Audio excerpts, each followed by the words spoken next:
Alors, Kim Jong-un de la Corée du Nord va en Russie pour discuter avec Monsieur Vladimir Poutine.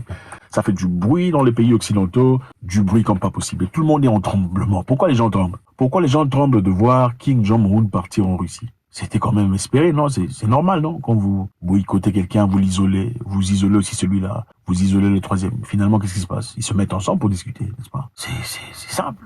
C'est cohérent. Alors, M. Kim Jong-un de la Corée du Nord a promis mercredi un soutien total et inconditionnel à Vladimir Poutine de Russie, alors que les deux dirigeants isolés par l'Occident tenaient un sommet qui, selon les États-Unis, pourrait débaucher sur un accord pour fournir des munitions à Moscou pour la guerre en Ukraine. Les États-Unis ont peur de voir la Corée du Nord fournir la Russie des éléments nécessaires pour continuer sa guerre en Ukraine. C'est ça la raison. La réunion qui a duré plus de 4 heures au port spatial russe en extrême ouest souligne à quel point les intérêts des deux pays s'alignent. Poutine semble rechercher l'une des rares choses en Corée du Nord, les stocks de munitions vieillissantes de roquettes pour l'armée de l'ère soviétique. La Corée du Nord a évidemment des stocks, beaucoup de stocks soviétiques à l'époque. Je vous rappelle ici que la Corée dans le temps était un seul pays.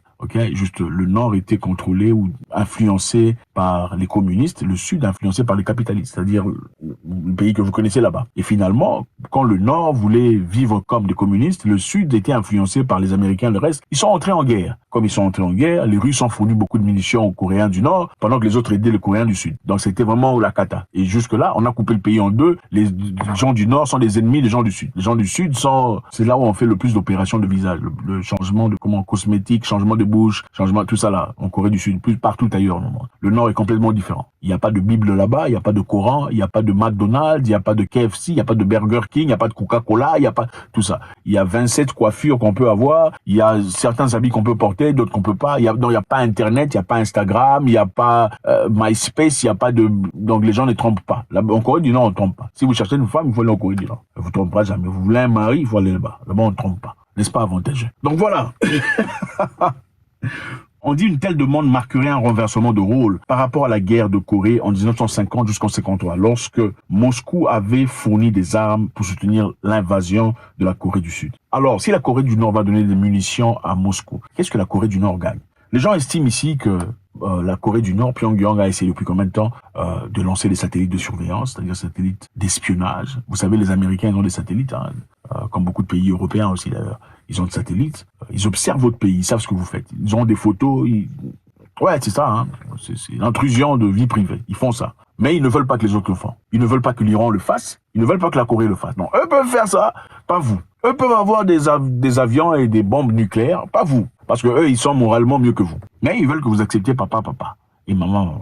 Maintenant, Pyongyang est en train de chercher la technologie sur comment envoyer à l'espace ce satellite d'espionnage et de surveillance. Parce qu'ils ont essayé à plusieurs reprises et ça n'a pas fonctionné. On dit après d'échecs répétés, la Corée du Nord pourrait vouloir lancer un satellite espion sur un lanceur spatial russe, a déclaré Yang Ukie, expert militaire de l'Institut asiatique d'études politiques des Corées. Il a ajouté que la Corée du Nord pourrait également demander à la Russie de construire un satellite espion plus puissant que celui qu'elle tente de lancer. Évidemment, donnant, je vous donne, vous me donnez. Ce n'est pas que je viens chez vous, je vous donne, mais avant de vous donner, je vous impose comment il faut vivre. Il faut accepter papa, sinon on vous chicote. Ou sinon d'ailleurs on coupe les choses qu'on vous donne déjà. On va vous dire comment... Enfin, c'est ça. Maintenant, les gens ne sont pas contents. Les États-Unis sont furieux. James O'Brien, chef du bureau de coordination des sanctions, parce que la Corée est sanctionnée, du département américain, a déclaré que la Russie raclait le fond du baril en cherchant de l'aide parce qu'elle a du mal à maintenir son armée en Ukraine. Donc, pour eux, la Russie est en train de coopérer avec la Corée parce qu'ils ont besoin de munitions pour continuer la guerre en Ukraine. Je vous rappelle ici pourquoi, d'après les Russes, la guerre en Ukraine existe. C'est dans les années 90, où une partie de l'Europe était avec l'Occident et une partie de l'Europe était avec les communistes. Berlin-Est était entre les mains des Soviets. Berlin-Ouest entre les mains des Européens. Donc, une ville d'un pays divisée en deux. Il y avait un mur qui séparait les deux côtés. L'un des côtés était dirigé par les Russes, ou en tout cas la mentalité communiste, pendant que l'autre était dirigé par le capitalisme européen. Les Américains ont demandé aux Russes à l'époque, s'il vous plaît, libérez Berlin. Libérez Berlin pour que Berlin soit une seule ville. On vous promet qu'on ne bougera pas un seul centimètre à l'est. C'est-à-dire, l'OTAN ne bougera pas un seul centimètre à l'est. Si vous libérez Berlin, ils ont accepté, ils ont signé un contrat. Après avoir signé le contrat, qu'est-ce qui s'est passé? Peu à peu, ils ont commencé à gagner des pays. La Roumanie, la Pologne, la Géorgie, presque l'entièreté des pays qu'ils ont promis de ne pas toucher sont devenus des pays membres de l'OTAN, inspirant ainsi la peur à la Russie.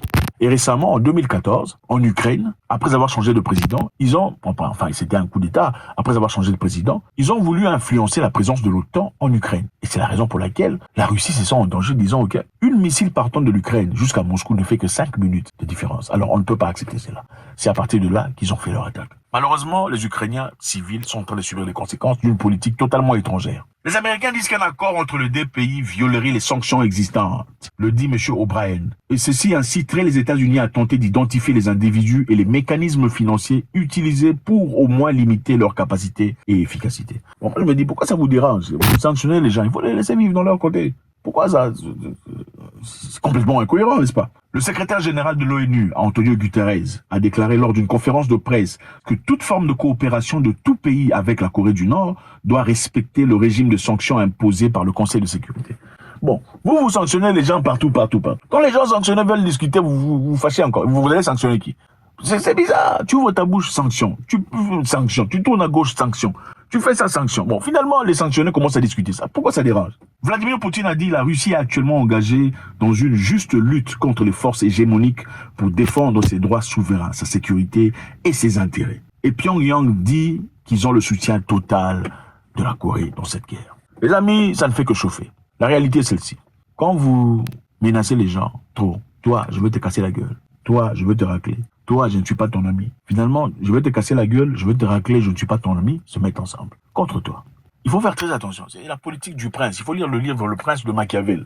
Toi, je vais te taper. Toi, je vais te menacer. Toi, je vais te casser la gueule. Finalement, ils vont se mettre ensemble contre toi. Que ce soit dans vos bureaux, que ce soit dans le marché, même parmi vos amis ou vos proches et vos voisins. Voilà pourquoi tout le monde dans le quartier dit, ah, le voisin là, celui-là qui n'aime pas les gens, celui qui se prend pourquoi? C'est par jalousie. C'est généralement parce que toi, tu as menacé le voisin 1, tu as accusé la voisine 2. C'est ça le problème. C'est exactement ce qui est en train de se passer.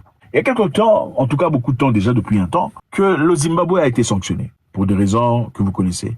Robert Mugabe avait décidé de récupérer les terres qui étaient entre les mains des Anglais à l'époque colonialistes, ou en tout cas fils des colons, descendants des colons, pour les remettre entre les mains des Zimbabwéens, qui ne travaillaient pas, étaient simplement consommateurs. Peu après, on a sanctionné le Zimbabwe, disant que c'était une démarche injuste. On devrait payer les colonisateurs qui possédaient les terres avant de reprendre les terres l'autre.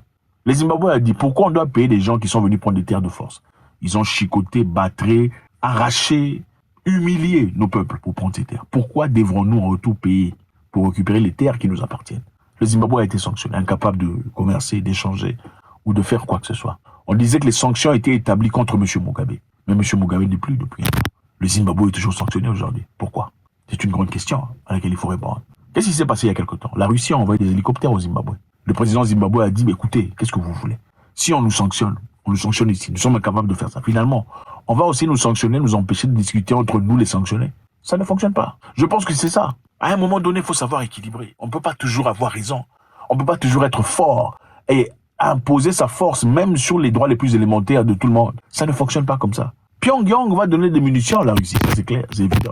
La Russie donnera à Pyongyang la technologie dont elle a besoin pour se défendre.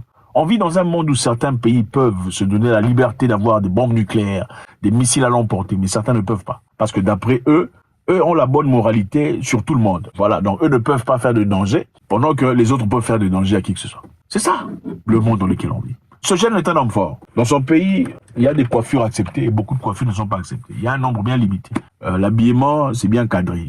C'est pas n'importe quoi. On ne portez pas la Bible là-bas ni le Coran. C'est leur vie. Ce n'est pas à vous de condamner. Il y a des choses qu'on ne fait pas là-bas. En Corée du Nord, vous savez, on a eu beaucoup de problèmes sous l'influence occidentale. Vous ne vous en rendez peut-être pas compte. Vous connaissez des gens sur Internet. C'est vrai, vous êtes inspiré d'une part.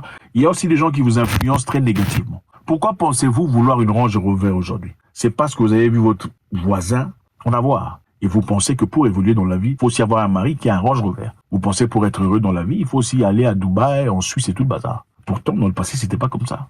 Dans le passé, les gens s'aimaient, c'est je t'aime parce que tu es, tu sais que tu es.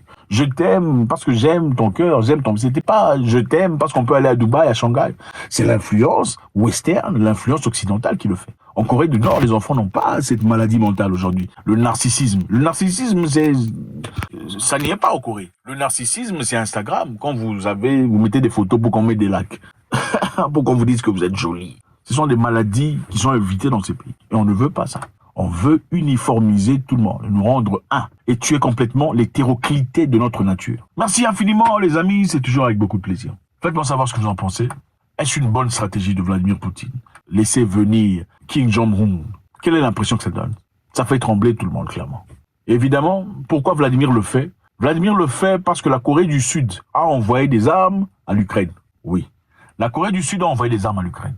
Comme la Corée du Nord et la Corée du Sud ne s'entendent pas, Vladimir Poutine aussi a accepté la présence de Kim Jong-un. Ne partez pas sans laisser votre commentaire. God bless.